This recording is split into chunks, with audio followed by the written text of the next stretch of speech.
You ever see a river take revenge? I have. And I'll tell you right now, no law, no clipboard, no HOA newsletter ever stood a chance once the water got mad enough.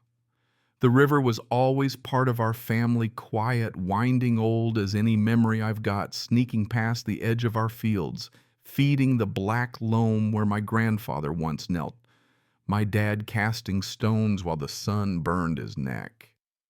These days it runs behind my own boots. I'd take my daughter Eliza down to the muddy bank, show her how to plant beans with reverence the way her mother would have. We never owned the river. Nobody does. But it was ours in every way that matters. It marked the line where the world ended and our little legacy began. Now, folks around here call Briar Glen peaceful, but let's be honest, that's just code for controlled.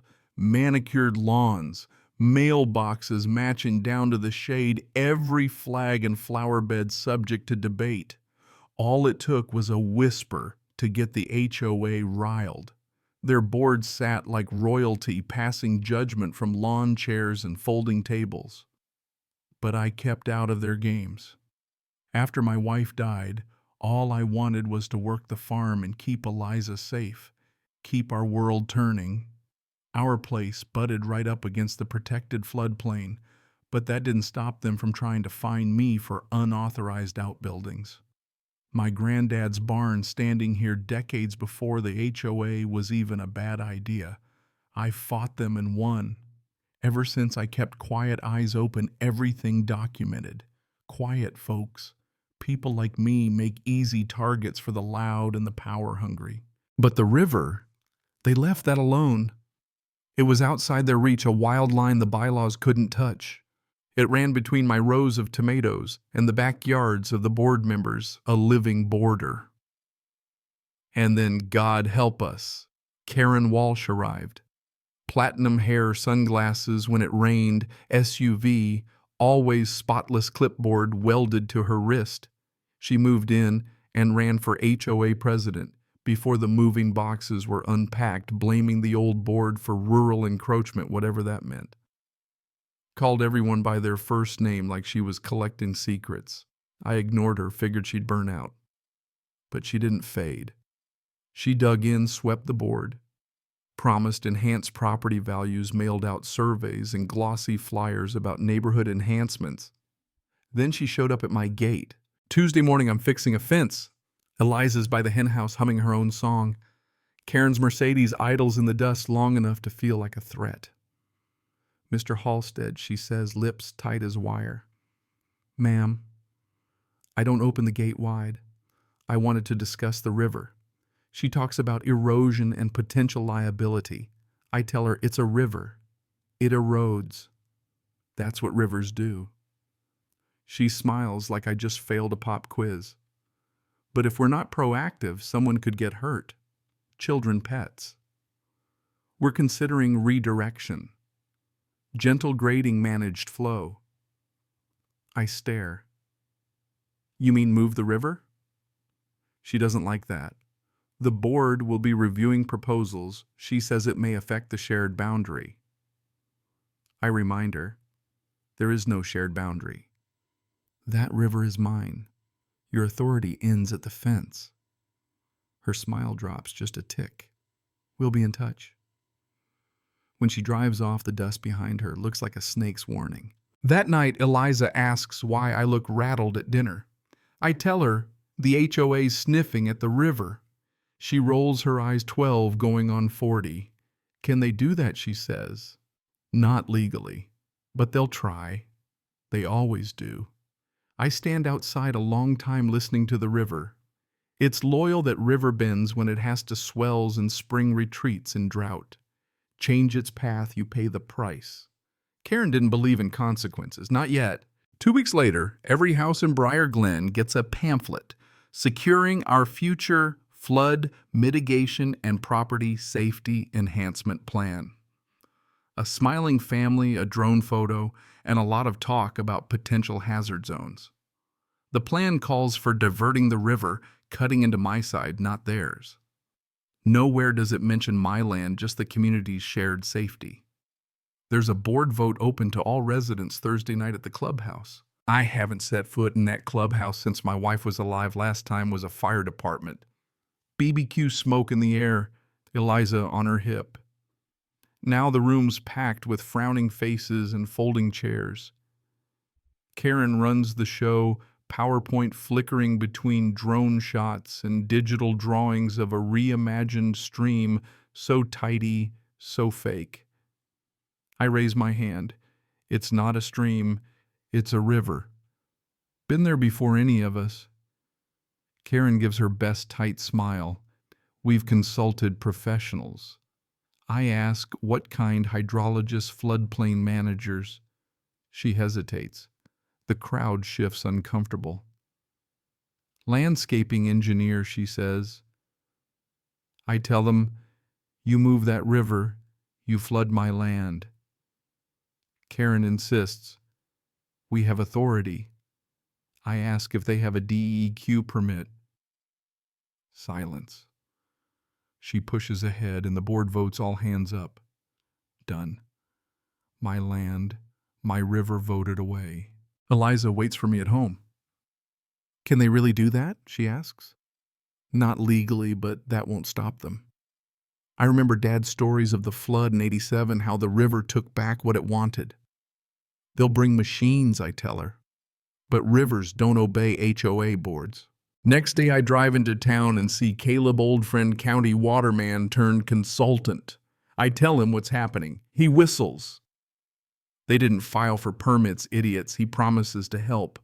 Document everything he says and hands me a waterproof notebook. They'll try to blame you. I go home and set up trail cams, 3 of them high in the trees, pointed right at the border. Eliza helps Sirius as a soldier. Yes.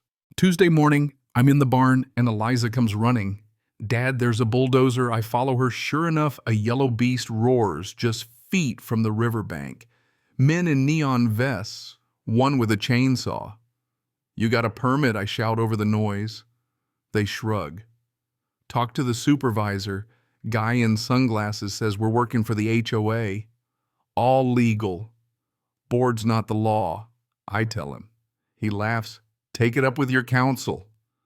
But I see my camera blinking red, catching everything. All day they dig gravel trucks piping concrete slabs, building a berm 6 feet high, aimed like a cannon at my lower field.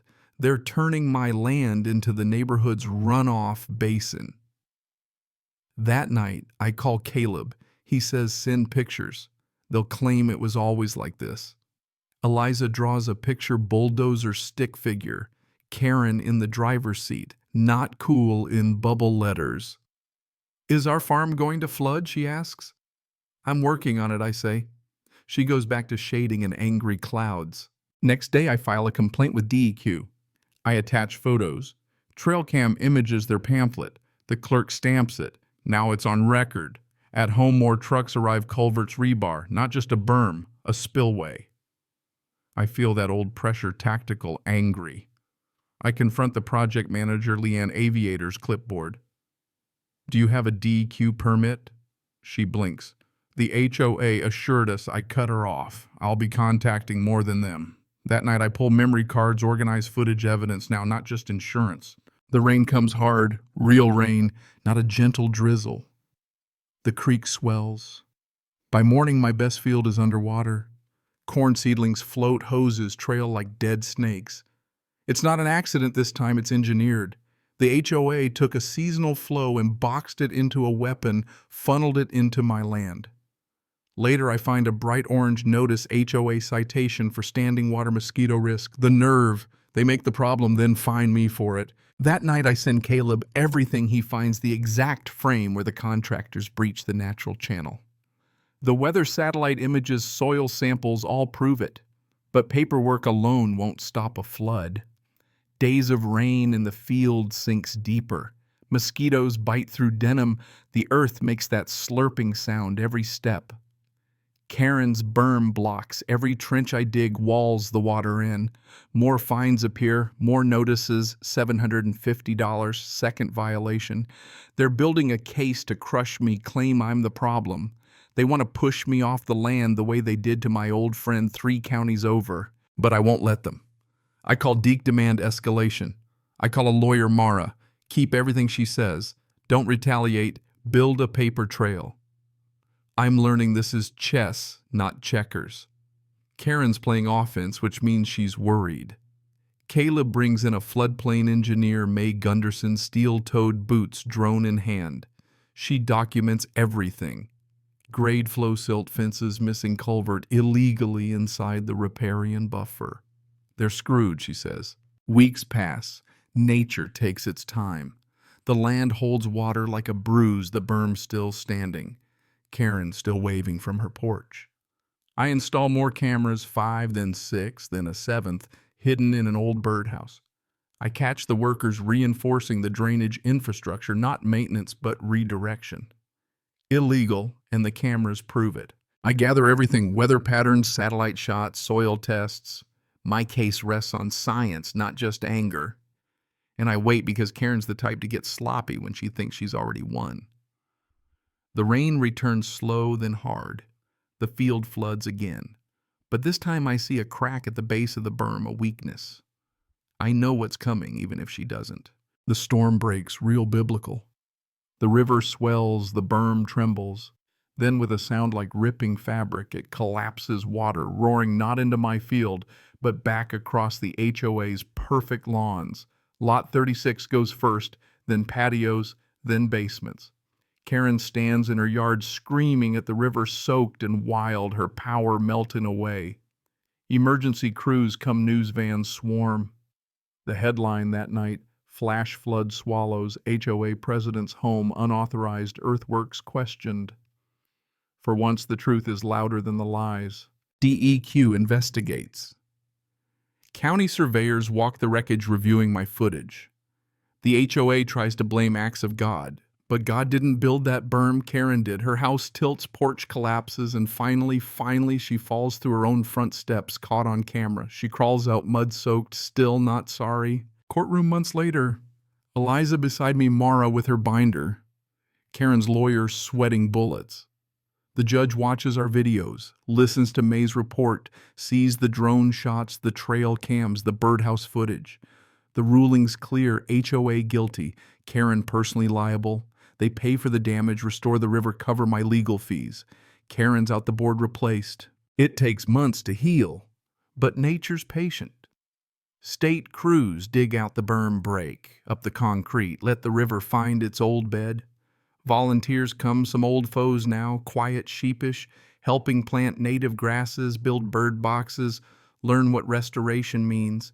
Even Karen leaves her house never the same. One day I find a note.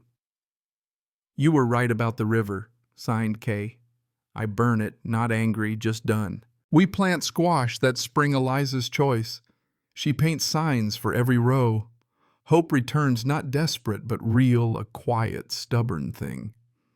When it rains, I stand on the porch, coffee in hand, listening to the river's song. It's home again, like us. Because in the end, you can't force a river. You can't silence the truth. You can try, but one way or another, everything returns to where it belongs. Now I gotta ask, where do you stand on justice? Ever fought an HOA or had to defend something bigger than yourself? Drop a comment, share your story, tell me where you're watching from. Because out here, we've all got rivers to cross.